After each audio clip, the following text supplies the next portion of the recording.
Siamo con il dottor Enrico Vigevani, direttore della SOC di oncologia dell'azienda numero 3 Alto Friuli Collinare Medio Friuli. Prosegue l'attività di prevenzione tra i ragazzi delle scuole di Tolmezzo e non solo. Tanto premetto che io parlo anche come socio dell'Associazione Oncologica Alto Friuli, che ha tra i suoi mandati anche quello proprio di fare educazione sanitaria, principalmente nelle scuole.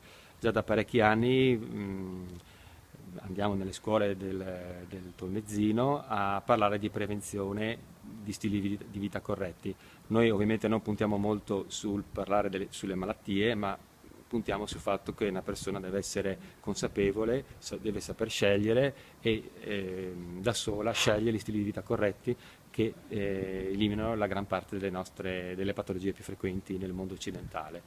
È molto più importante evitare malattie che poi andare a curarsi quando non sempre le cure possono essere efficaci e guaritive in sostanza. Quindi io punto molto sullo stile di vita, sull'educazione e sulla consapevolezza dei ragazzi delle nostre scuole. Facciamo alcuni esempi dunque di questi consigli che fornite ai ragazzi. Beh, ovviamente il fumo di sigarette fa la parte leone perché è molto diretto il rapporto fumo di sigarette, malattie vascolari e neoplasie. Però parliamo anche di alimentazione, di, di alcol, di dipendenze, di queste cose qua in sostanza. No? Ma principalmente io punto sul fumo di sigaretta perché la nostra iniziativa era iniziata sul tabagismo. La situazione dell'Alto Friuli in particolare, che dati fanno emergere? Allora, sicuramente sono dati positivi perché stanno scendendo l'abitudine al fumo, ovviamente c'è ancora molto da fare perché veramente molti ragazzi ancora fumano, ma rispetto a alcuni anni fa il trend è in discesa, come del resto un po' in tutto il mondo occidentale.